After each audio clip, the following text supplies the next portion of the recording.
ପ୍ରଭୁ ଯୀଶୁଙ୍କ ମହତ୍ ନାମକୁ ମୁଁ ଧନ୍ୟବାଦ ଜଣାଉଅଛି।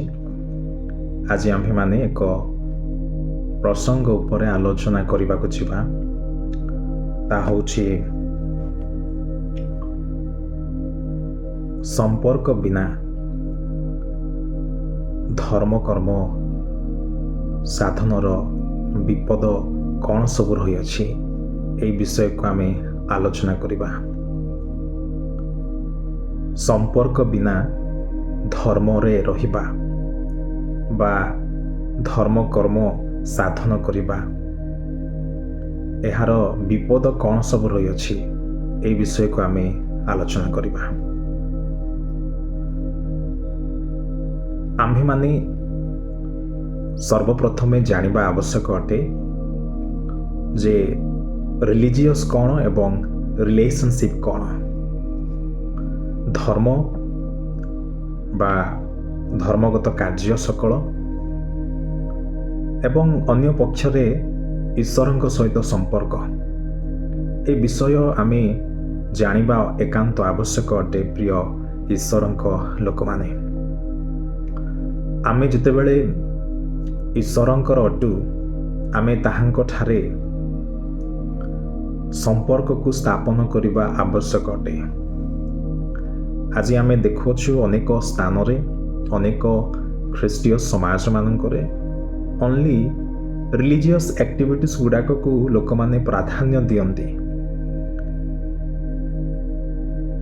ଅନେକ ଧର୍ମକର୍ମ ରିଲିଜିୟସ୍ ଆକ୍ଟିଭିଟିସ୍ ଗୁଡ଼ାକ ଭଲ ବିଷୟ ଅଟେ, କେତେକ ବିଷୟ ଗୁଡ଼ାକ, କିନ୍ତୁ ନଟ୍ ରିଲିଜନ୍, ନଟ୍ ରିଲିଜିୟସ୍।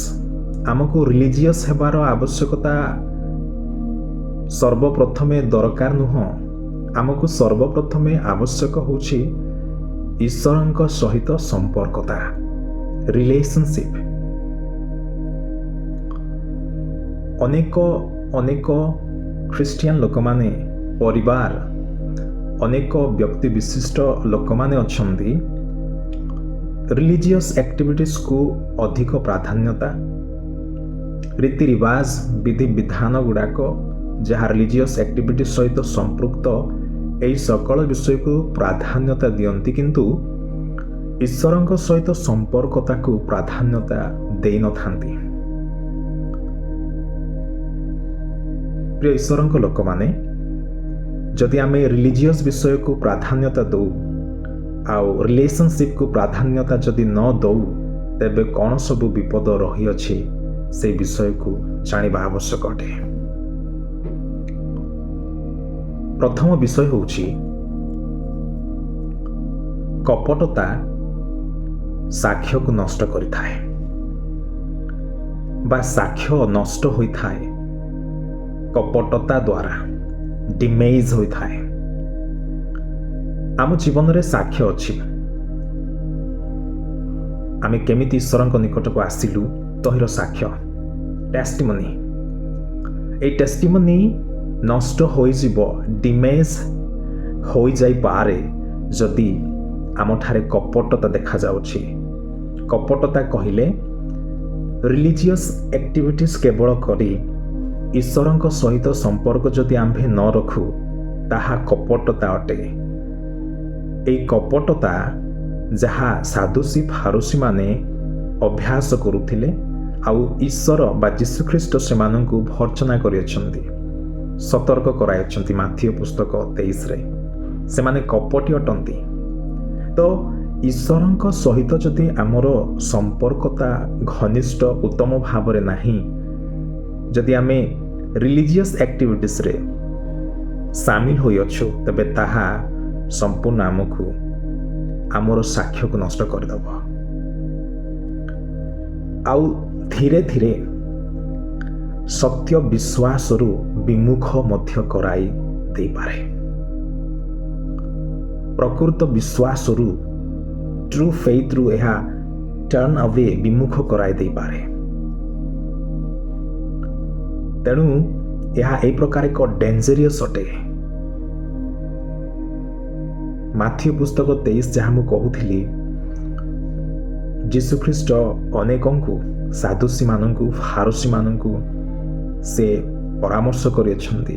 ସେମାନେ କି ପ୍ରକାର ତାହାର ପର୍ଦ୍ଦାଫାଶ କରିଅଛନ୍ତି।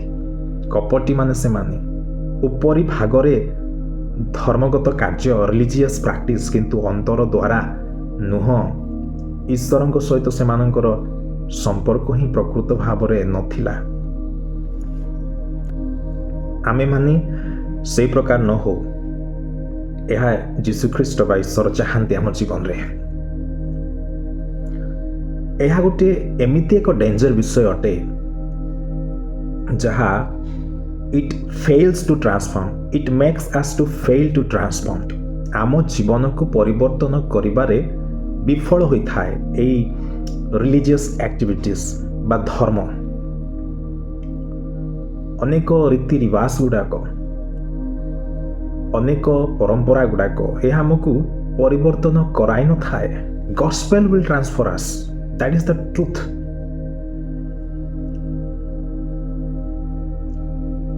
ପରମ୍ପରା, ଧର୍ମକର୍ମ, ଖ୍ରୀଷ୍ଟିଆନ ଜୀବନର ଧର୍ମକର୍ମ ଗୁଡ଼ାକ, ଚର୍ଚ୍ଚକୁ ଯିବା, ବାଇବେଲ ଟିକେ ପଢ଼ିଦେବା, ଟିକେ ପ୍ରାର୍ଥନା କରିଦେବା, ଦାନ ଦେଇଦେବା, ଗରିବ ଲୋକଙ୍କୁ ଟିକେ ସାହାଯ୍ୟ କରିବା, ଏହା ତ ଧର୍ମକର୍ମ, ରିଲିଜିୟସ୍ ଆକ୍ଟିଭିଟିସ୍। ଏହା ଭଲ ଅଟେ, କିନ୍ତୁ ସର୍ବପ୍ରଥମ ବିଷୟ ହେଉଛି ସମ୍ପର୍କ। ଈଶ୍ୱରଙ୍କ ଠାରେ ସମ୍ପର୍କ ଆବଶ୍ୟକ ଅଟେ ଆମ୍ଭମାନଙ୍କୁ। ଯଦି ଈଶ୍ୱରଙ୍କ ଠାରେ ସମ୍ପର୍କ ନାହିଁ, ଦେନ୍ ଇଟ୍ ଇଜ୍ ଭେରି ଡେଞ୍ଜରିୟସ୍। ଆମଠାରେ ପରିବର୍ତ୍ତନତା ଦେଖାଯିବ ନାହିଁ, ଟ୍ରାନ୍ସଫର୍ମେସନ୍ ଆସିବ ନାହିଁ। କାହିଁକି ଆଜି ଅନେକ ଲୋକମାନେ ଯେମିତିକୁ ସେମିତି ଦେଖାଯାନ୍ତି? କାହିଁକି ଆଜି ଅନେକ ଲୋକମାନେ 10 ବର୍ଷ ତଳେ ଯେମିତି ଖ୍ରୀଷ୍ଟିଆନ ସ୍ୱଭାବ ଥିଲା, ସେ ସାଂସାରିକ ସ୍ୱଭାବ ଗୁଡ଼ାକ ଥିଲା, ଖ୍ରୀଷ୍ଟିଆନ ହେଲେ ମଧ୍ୟ ସେ ସ୍ୱଭାବ ଗୁଡ଼ାକ ଦେଖାଯାଉଛି ଆଉ ଅଭ୍ୟାସ କରୁଅଛନ୍ତି? ମୂଳ ବିଷୟ ହେଉଛି ଦେ ଆର୍ ନଟ୍ ଟ୍ରାନ୍ସଫର୍ମଡ୍। ସେମାନେ ଈଶ୍ୱରଙ୍କ ସହିତ ଘନିଷ୍ଠ ସମ୍ପର୍କକୁ ସ୍ଥାପିତ କରି ପରିବର୍ତ୍ତନ ହୋଇନଥିବା ସକାଶେ ଏହିସବୁ ବିଷୟ ଦେଖାଯାଉଛି। ତାମାନେ ରିଲିଜିୟସ୍ ଆକ୍ଟିଭିଟିସ୍କୁ ସେମାନେ କରୁଅଛନ୍ତି।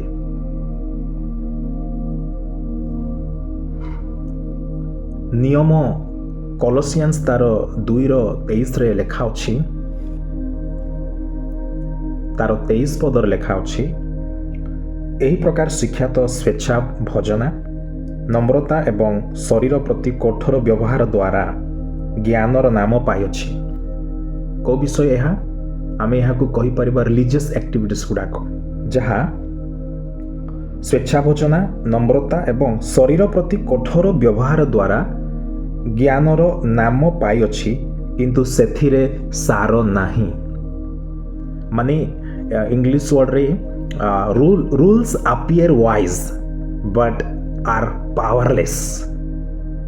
It's a powerless because it cannot transformed. A rules ଗୁଡ଼ାକ, ବିଧି ବିଧାନ ଗୁଡ଼ାକ, ଏ ପ୍ରକାରର ଶିକ୍ଷା ଗୁଡ଼ାକ ସ୍ୱେଚ୍ଛା ଭଜନା ପରି, ନମ୍ରତା ପରି ଏବଂ ଶରୀର ପ୍ରତି କଠୋର ବ୍ୟବହାର ପରି, କିନ୍ତୁ ଏହା ଅଭ୍ୟାସ କରିବା ଦ୍ୱାରା କୌଣସି ଶକ୍ତି ପ୍ରାପ୍ତ ଆମେ ହୋଇନଥାଉ। It is a powerless. ଖ୍ରୀଷ୍ଟଙ୍କ ଠାରେ ଥିବା ହିଁ ସାର ବୋଲି ପାଉଲ କହିଛନ୍ତି। କେବଳ ପବିତ୍ର ଆତ୍ମା ଆମ୍ଭମାନଙ୍କ ମଧ୍ୟରେ ରହି ସେ ଆମକୁ ପରିବର୍ତ୍ତନତା, ଟ୍ରାନ୍ସଫର୍ମେସନ୍ କରାଇଥାନ୍ତି, ନଟ୍ ରିଲିଜିୟସ୍ ଆକ୍ଟିଭିଟିସ୍। ରୋମିଓ ତାର 8:9-14 ପର୍ଯ୍ୟନ୍ତ ଯଦି ଆମେ ପଢ଼ିବା, ତହିଁରେ ଉଲ୍ଲେଖ କରାଯାଇଅଛି, ଯଦି ଆମଠାରେ ଆମେ ଈଶ୍ୱରଙ୍କ ସହିତ ସମ୍ପର୍କରେ ଅଛୁ, ଅଟୋମେଟିକାଲି ପବିତ୍ର ଆତ୍ମା ଆମକୁ ଟ୍ରାନ୍ସଫର୍ମ କରିବେ ଆମର ସ୍ୱଭାବକୁ। ଆଉ ଗୋଟିଏ ଡେଞ୍ଜରିୟସ୍ ଥିଙ୍ଗସ୍ ମୁଁ କହିବାକୁ ଚାହେଁ, ତାହା ହେଉଛି ଏହା ଅନନ୍ତ କ୍ଷତି ସହିତ ସମାପ୍ତ ହୁଏ। ଅନନ୍ତ କ୍ଷତି, ଇଟର୍ନାଲ ଲୁଜ୍, ତହିଁ ଦ୍ୱାରା ସମାପ୍ତ ହେବ ଏଟା।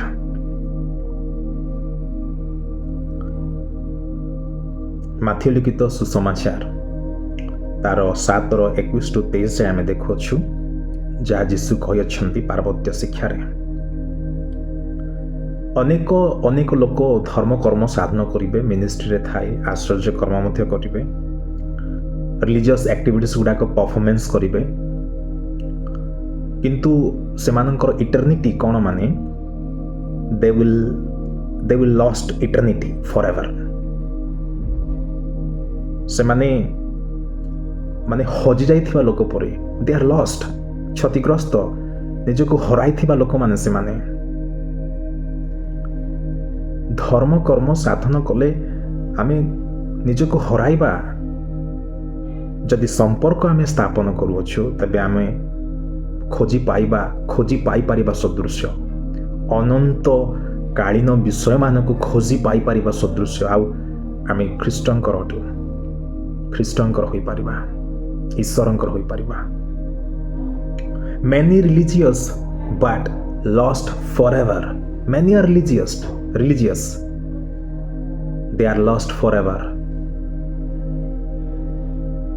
But relationship, it is not lost. Relationship କେବେ ବି lost ହୋଇପାରିବ ନାହିଁ ଯାହା ଖ୍ରୀଷ୍ଟଙ୍କ ଠାରେ ବା ଈଶ୍ୱରଙ୍କ ଠାରେ ଅଛି। ଆଉ ରିଲେସନସିପକୁ ଆମେ ଯୀଶୁଙ୍କ ଦ୍ୱାରା ହିଁ ପିତାଙ୍କ ସହିତ ବନାଇ ପାରିବା। ତେଣୁ ପ୍ରିୟ ଈଶ୍ୱରଙ୍କ ଲୋକମାନେ, staying religious is not enough. It is completely wrong. ଆମକୁ ରିଲେସନସିପ ଦରକାର, ଧର୍ମ ନୁହଁ। ଯୀଶୁଖ୍ରୀଷ୍ଟ ଧର୍ମ ସ୍ଥାପନ କରିବା ପାଇଁ ଆସିନଥିଲେ କିମ୍ବା ଧର୍ମ ଶିକ୍ଷା ଦେଇନଥିଲେ ନିକୋଦିମସକୁ। ଯେତେବେଳେ ସେ ଭେଟ ହୋଇଥିଲେ ରାତି ସମୟରେ, ନିକୋଦିମସକୁ ଧର୍ମ ଶିଖାଇ ନଥିଲେ। he was a religious person, ଧର୍ମକର୍ମ ସାଧନକାରୀ ଥିଲେ। କିନ୍ତୁ ଯୀଶୁ ନିକୋଦିମସକୁ ରିଲେସନସିପ ବିଷୟରେ ଶିଖାଇଲେ। ଆଉ ରିବର୍ଥ କେମିତି ହେବାର ଅଛି, born again, that is the relationship ନ, ତାହା ଶିଖେଇଥିଲେ। ପୁନର୍ଜନ୍ମ ହୋଇ ଈଶ୍ୱରଙ୍କ ଠାରେ ଆମେ ସମ୍ପର୍କରେ ରହୁ, ଏହି ବିଷୟକୁ ସେ ଶିଖାଇଥିଲେ, ନା କି ଧର୍ମକୁ। ତେଣୁ ଆମ୍ଭେମାନେ ଏଇ ଷ୍ଟେଇଂ ରିଲିଜିୟସ୍ କେତେ ଡେଞ୍ଜରିୟସ୍ ଅଟେ। ଧର୍ମ ରୀତି ରିବାଜକୁ ପାଳନ କରିବା, ନୀତି ନିୟମକୁ ପାଳନ କରିବା କେତେ ଡେଞ୍ଜରିୟସ୍ ଅଟେ, ଏ ବିଷୟକୁ ଆମେ ନ ଭୁଲୁ। ଆସୁ ଆମ୍ଭେମାନେ ସମ୍ପର୍କକୁ ସ୍ଥାପନ କରୁ ଖ୍ରୀଷ୍ଟଙ୍କ ଠାରେ ରହି। ପ୍ରଭୁ ଆମ୍ଭମାନଙ୍କୁ ଆଶୀର୍ବାଦ କରନ୍ତୁ ସମସ୍ତଙ୍କୁ। ପ୍ରେଜ୍ ଦ ଲର୍ଡ।